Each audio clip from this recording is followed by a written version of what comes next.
Hey, happy Homebrew Wednesday, everybody. Nathan McKenzie here again. It's going to be a pretty brief one for me this week. My content's pretty thin on the ground. So anyway, I hope you're all having a great Wednesday. I'm going to crack a beer open really soon. Thirsty as. What I'm going to crack open here is my Sierra Nevada Pale Ale clone. Now this is 4 weeks in the bottle, so I'd like to see how it's doing, because I'm giving one to you tomorrow, Adrian, when I see you. So yeah, I want to see how it's going. I'm really keen to see. I dry hopped it with Cascade as well, so yeah, we should be good. Let's crack into it and you have a look. Can't really concentrate on anything else before This is my first pale ale I've ever brewed. All grain, that is. Right, not a bad wee hiss. Forgive me over the bottle, I was a bit slack. I didn't remove the label off it. Recycled. Oh well. Right.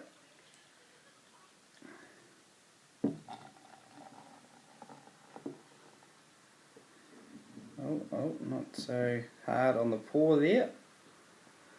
Gonna have a massive head.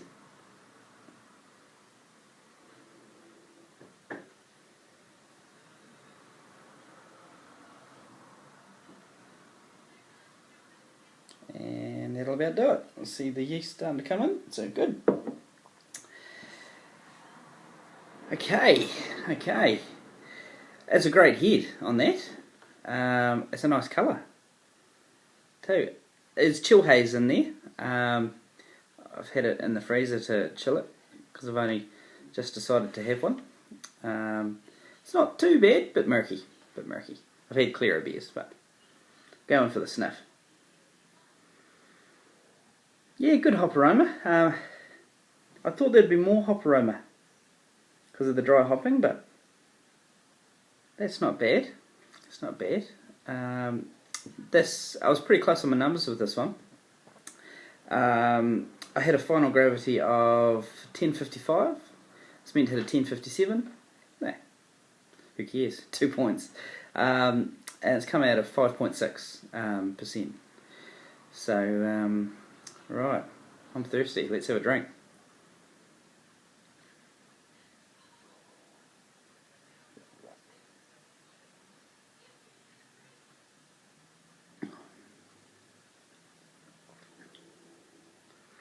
I'm pretty happy with that. Nice bitterness.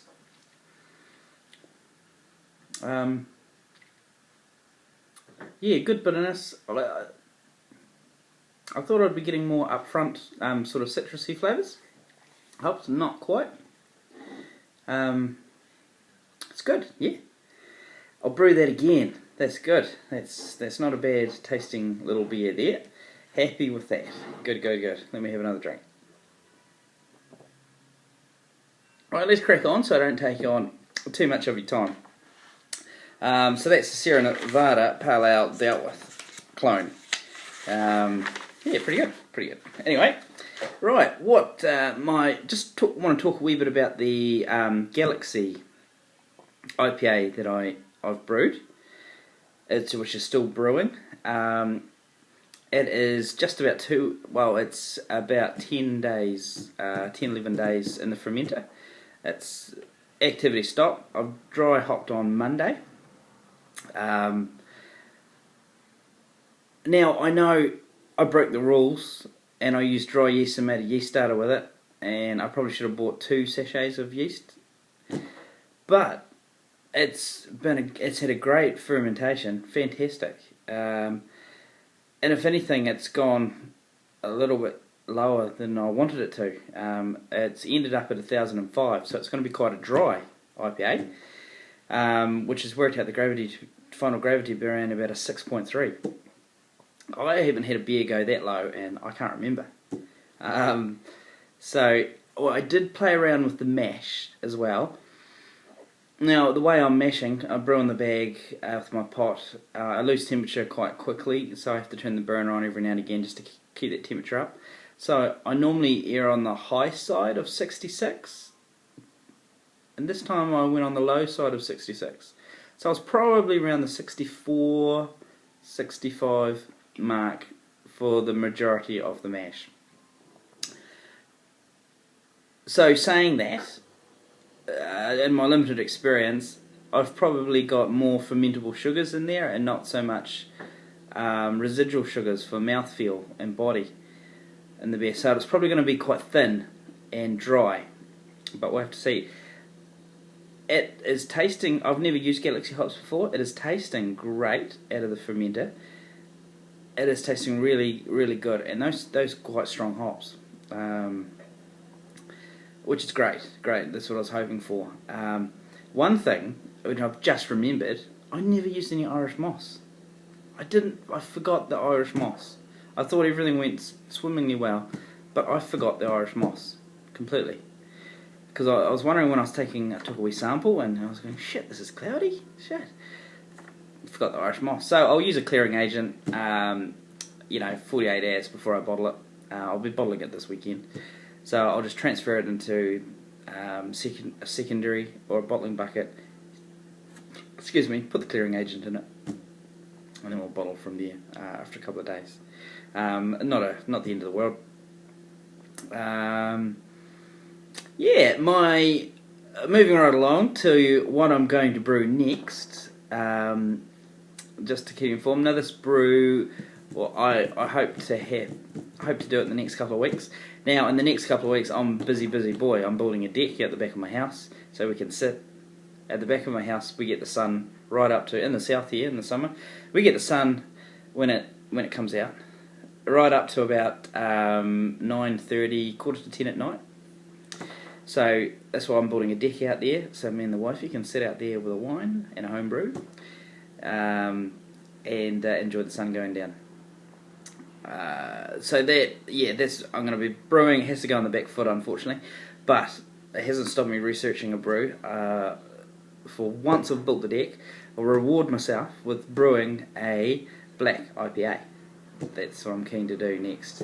I've found a recipe on Beer Smith that I'm looking. It looks really interesting and really good.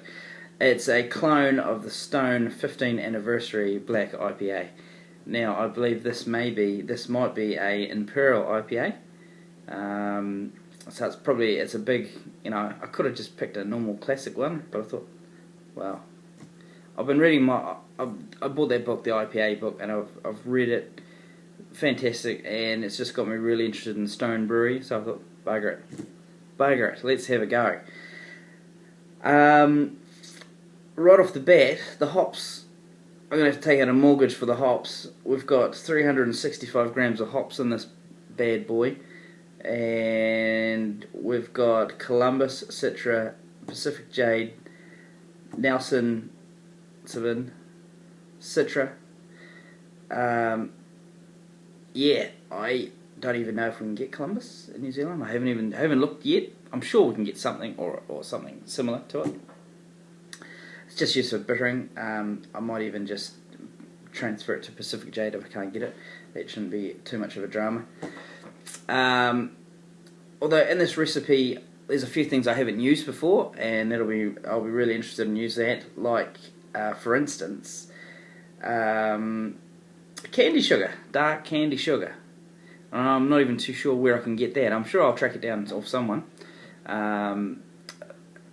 here in New Zealand. If not, well, I don't know. I'll find something. We'll find something there to use for that. And we've got a pretty big gravity of a 1078 on this bad boy. So yeah, she's a big beer. I think it's gonna top out at 10%. No, 9% ABV. 9%. That's big enough, isn't it? 9%. That's Imperial. Was Imperial once he hit 10? Or was it over 8? Can't remember. Something like that. So that's my plans for my next brew, which I'm quite excited about. That is just about me. It's pretty much me. A couple of weeks, the beer festival's coming up in Queenstown. which I'm really looking forward to. My first proper craft beer festival since I've been interested in the craft beer scene.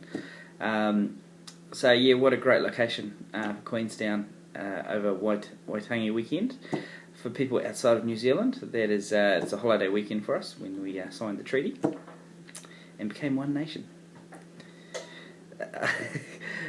Yeah, that's about it. Right, that's enough for me. I'm starting to ramble now, and it's not a wee one anymore. I've gone over 10 minutes. So, okay guys, have a good homebrew Wednesday, and I hope I haven't bored you. I know content's very light tonight, just jibber jabber.